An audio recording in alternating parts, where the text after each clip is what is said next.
ሳሩን እንግዲህ እናቷ ጋር የሄደችው ልጅ ሰዎች ሂደው ቼክ እንዲያደርጉላት አድርጋ የህይወት ልጅ መሆኗን ስታውቃት እንግዲህ የህይወት ልጅ መርዛታለች ማለት ነው።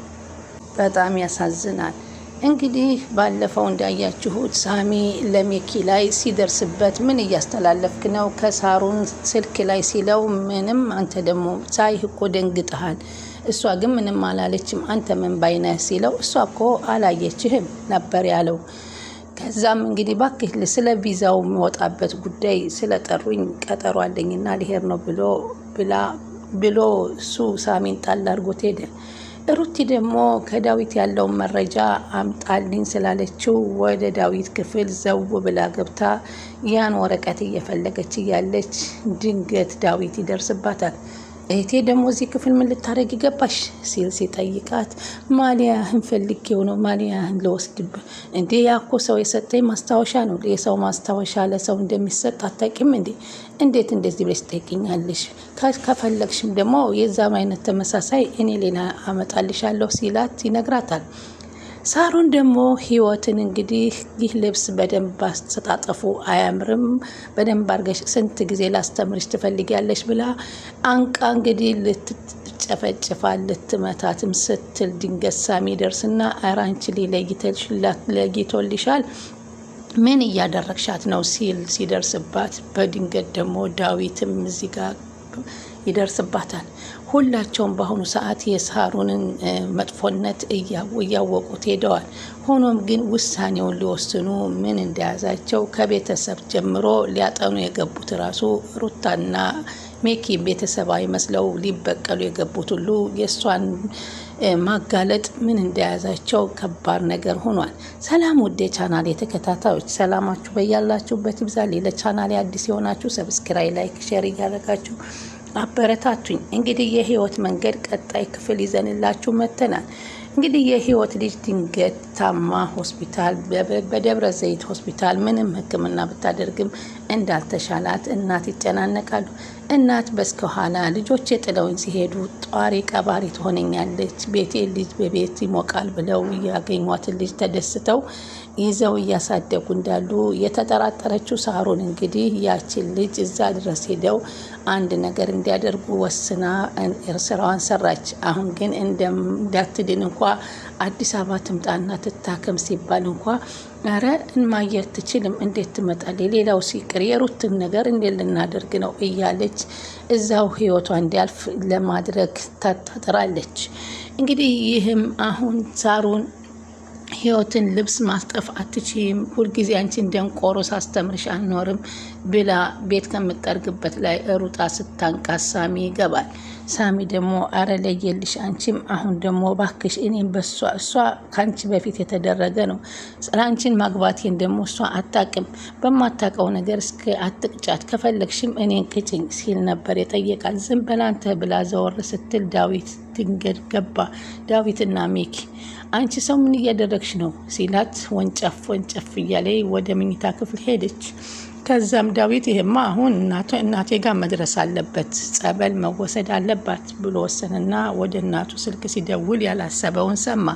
ይህም የህይወት ልጅ እንግዲህ በጥና ታማ እዛም ደብረ ዘይት ሆስፒታል በሙሉ ቢያዳርሱም ሕክምናው ከባድ እንደሆነና ወደ አዲስ አበባ ይዘው እንደሚመጡ ሲነግሩት ዳዊት ደነገጠ። ምክንያቱም ሩቲን እስካሁን እናቷ ጋር ስላላገናኟት እናቷ መታ ስታይ ትደነግጥብናለች፣ ለምንስ እስከዛሬ ደበቃችሁን ትላለች ብለው በጣም ደነገጡ። ከዛ ሜኪና ሩቲ ደግሞ በቃ ይኸውልሽ አሁን ልጅቱ እንደዚህ ሁና ታማለች፣ እናቲቱ ይዘው ሊመጡ ነው፣ አንቺ አለቀልሽ ሲላት እዛ ሜኪ ደግሞ አይ እኔ የማውቀው ዶክተር አለኝ እስኪ እዛ ልደውልለት ብሎ ስልክ በተደጋጋሚ ቢደውልም ስልኩ አይነሳም።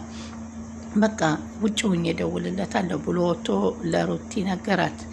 ሩቲ እባክሽ እውነቱን ተናገሪ እንግዲህ አለቀልኝ ሲላት በፍጹም ትንሽ ታገሰኝ፣ ይልቅ እዛ ክፍል እኮ ማሊያህን ብዬ የገባሁት እናንተ ደግሞ ማሊያውን ብሎ ሲገባ ሜኪም ተከትሎ ሲመጣ አንተም ሳታንኳኳ ነው እንደ ክፍል የዘው የምትለው አለው ዳዊት። እናንተም ማሊያውን ፈልገን የመጣው እጭ ደግሞ አንተ ምን ትከተለኛለህ? ዘር በሌሊስ እዚህም እናንተም ደግሞ ትሰዳደባላችሁ፣ ትጨቃጨቃላችሁ አለ ዳዊት። ሩቲና ሜኪ ውጭ ወጥተው እንግዲህ እባክሽ ሳሩን እኔን የአጎቴን ጉዳይ የደረሰችበት ነው። ማን እንደሆነ እኔ መሆኔን አላወቀችም እንጂ ማን ነው ይህን ነገር ፋይሉን እንደ አዲስ ያነሳብኝ እያለች እያስጠያየቀች ስለሆነ ሰምቻለሁ አላት። እረ ሳሩን የጀመረችው ነገር በፍጹም የማያልቅ ነገር ነው። ለማንኛውም ይኸው ፎቶ መረጃውን አምጥቼላለሁ ከዳዊት ስትለው፣ አንቺ እኮ ኮረሪማ ቅመም ነሽ በያምጭ ሲላት፣ ቆይ ተረጋጋ አለችው ማለት ነው። ስትለው ምን ማለት ነው ደግሞ አንተ ተረጋጋ ማለት ስጭኝ ሲላት፣ ግን ያን ወረቀት ይዘው ሲጓተቱ ድንገት ዳዊት ደረሰባቸው። ዳዊት ደግሞ እናንተ ልጆች ደግሞ ከመቼ ወዲህ ነው እንደዚህ አይነት ነገር የጀመራችሁት ሲላቸው፣ አረ ምንም አሉና ተሸዋወዱ። ወደ ቤት ገቡ። ሳሩን ልብሱን ይዛ እንግዲህ ጽዳት እያጸዳች ህይወት ባለችበት አምጥታ ወረወረችባት። ከዛም ሳሚ ደግሞ ኧረ እባክሽ አንቺ ለየልሽ እንዴ አላት። ህይወትም ሁለቱ ሲጣሉ ሳሚ ጋር በቃ ሳሚ አትጣሉ ስትል አያችኋት ይችን ቆሻሻ ካበጣበጠችን በኋላ አትጣሉ ትላለች ብላ ህይወት ላይ ስታፈጥ እሱም እጇን ሲይዛት ነበር ድንገት የገባው። ሳሩን ግን ሀሳቡን ቀየር አድርጋ ሳሚ ሊመታት እጁን እንደሰነዘረባት አስመሰለኝ ለዳዊት። ሳሚ ግን ያው በቃ አትጣሉ ብላ ሹልክ ስትል በህይወት ጉዳይ እንደሆነ ዳዊት ተረድቶ ነው እንግዲህ ወደ እናቱ የደወለው። በእናቱ ሰዓት ጊዜ ነው እንግዲህ የልጅቲቱ መታመምና ወደ አዲስ አበባ መምጣት ያለባትን መርዶ የሰሙት። ይህ ግን በጣም አሳስቧቸዋል። ህይወትም ለሳሩን በቃ አንቺ እንደምትፈልጊው አድርጌ ተኩስልሻለሁኝ ስትላት ስም በይ ክብረ ቢስ ወራዳ ብላ ስትሳደብ፣ ዳዊት ደግሞ እባክሽ ይሄ ስድብ አንቺንም ሆነ ህይወትንም አይመጥንም፣ አንቺ ሰው ግን ጤነኛ አይደለሽም፣ ወደ ጸበል ያስፈልግሻል ብሎ ነበረ እንግዲህ ያላት።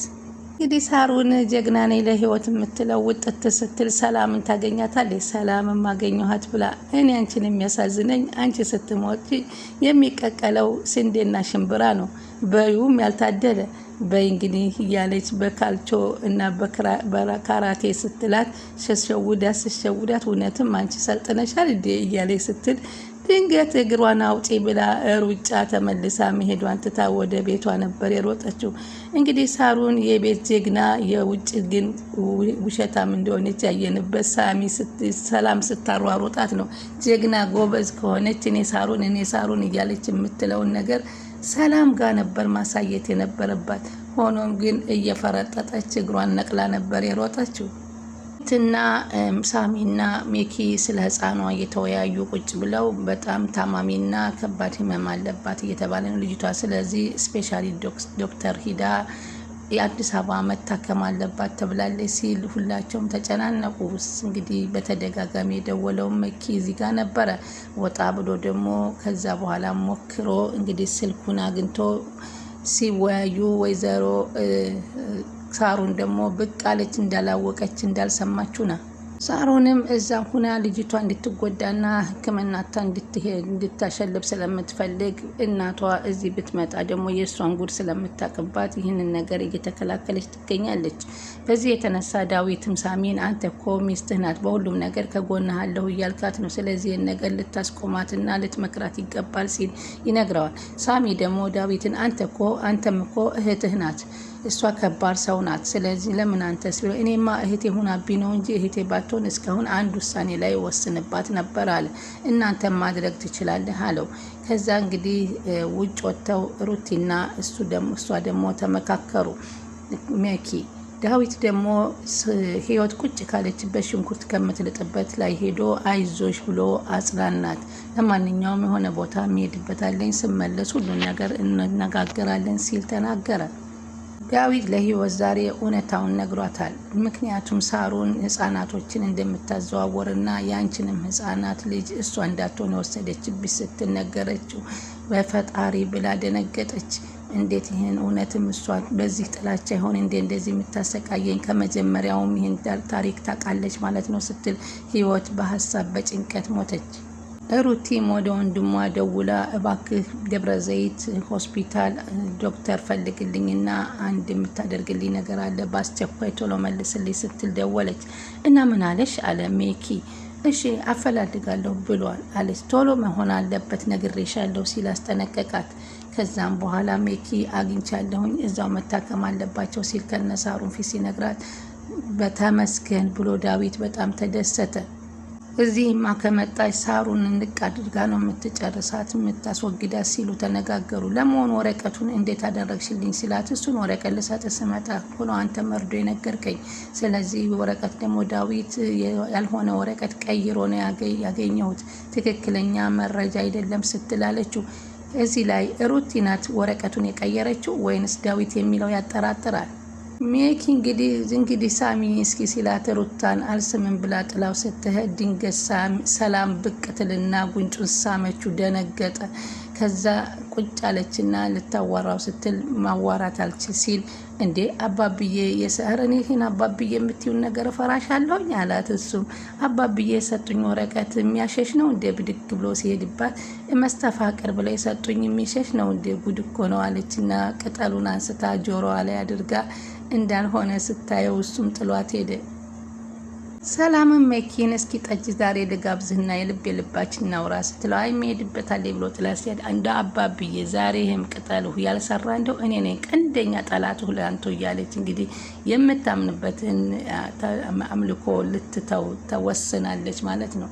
መጀመሪያም ትክክለኛ አካሄድ አልነበረ የሚሄደችው። ዳዊት እንግዲህ ከእናቱ ጋር እያናገረ ድንገት ሳሩን ትደርስና እማዬ እዚህ ልትመጣ ነው። አዎ ልጅቷ እኮ ጊዜ ጉንፋን የታመመው ብላ አቃለለችው። አሁን እሺ ከዚህ የተሻለ ዶክተር አለ ብላ ነው ይዛት የምትመጣው? እሺ መምጣቱንስ ትምጣ። ስትመጣ ሩቲን እንዴት ልናደርግ ነው? ከባድ ነገር እኮ ነው እያለች ስትል ድንገት ሚኪ መጥቶ ከሩቲ ጋራ ዶክተር እንዳገኙ ተነገረና እዛው ሕክምና እንዲሰጣት አደረገ። ሆኖም ግን እሷ አሁንም ቢሆን እዛም ቢሆን የት ሆስፒታል እንደገባች ደግሞ ተከታትላ አንድ ነገር እንደምታደርጋት እርግጠኛ ነን። እሷ ነች አሁንም ቢሆን እዚህ ከመጣች ብዙ ነገር ይፈጠራል ብላ ነው። ስለምትከታተሉኝ ከልብ አመሰግናችኋለሁ።